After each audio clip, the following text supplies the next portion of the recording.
Seorang kerani bank meninggal dunia selepas mendaki Gunung Datuk di Rambau, Negeri Sembilan bersama rakannya petang semalam. Kejadian berlaku kira-kira pukul 6.30 petang semalam. Ketua Polis Daerah Rembau, Deputi Superintenden Ibrahim Sharif berkata, Muhammad Hanan Kamar Zaman, 26 tahun dari Jasin, Melaka, sebelum itu berjaya menamatkan pendakiannya setinggi 885 meter bersama 30 rakan yang lain. Namun, sebaik tiba di kaki gunung, kira-kira pukul 6 petang, mangsa mengadu keletihan dan mahu tidur. Seorang rakan yang cuba mengejutkannya 30 minit kemudian, bagaimanapun mendapati mangsa sudah tidak sedarkan diri. Pegawai perubatan dari Hospital Tampin yang tiba ke lokasi kejadian mengesahkan mangsa telah meninggal dunia. Mayat mangsa dihantar ke Hospital Tampin untuk bedah siasat dan diklasifikasikan sebagai mati mengejut. Kejadian itu merupakan insiden kedua berturut-turut semalam selepas terdahulu seorang lagi lelaki berusia 54 tahun turut meninggal dunia selepas mendaki gunung tersebut. Mangsa dikatakan meninggal akibat diserang sakit jantung kira-kira pukul 1.05 tengah hari.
Boleh. Saya rakam. Nanti tengok dalam YouTube.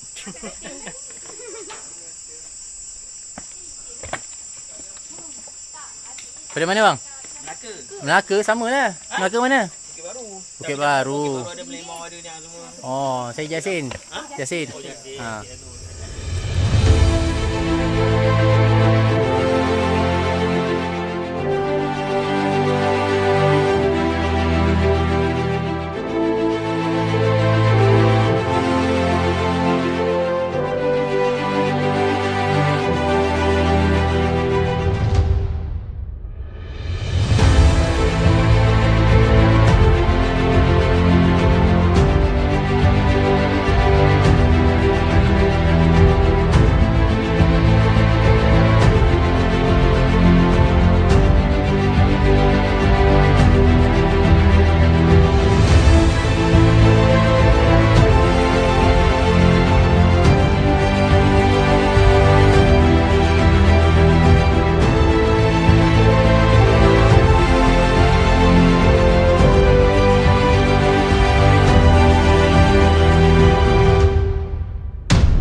Ke depan tu lah, ini macam biasa.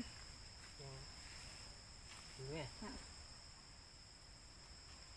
Aku nak duduk kotor kan lah. Dek, kau buat boleh? Ha? Adik.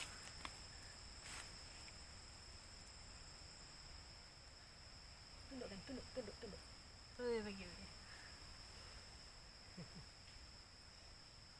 Luruskan kaki. Tak pernah bersukan ni. Tak tu budak tu terkejut. Tunduk, jangan keraskan. Kaki tu jangan bengkok. Kaki tu biarkan lurus. Sini. Sebelah. Buat macam biasa. Longgarkan ubat tu. Ubat kau tetap longgar. Ada ubat tak? Tak ada. Tadi pun ada orang kat atas bagi ni. Minyak angin. Kecil ni tak ada ubat lah. Tapi minyak angin ada lah. Cuma kalau tahu kat belakang tu kan podeh lah tu kan. Untuk ke depan tak apa. Kalau tahu makan sikit je.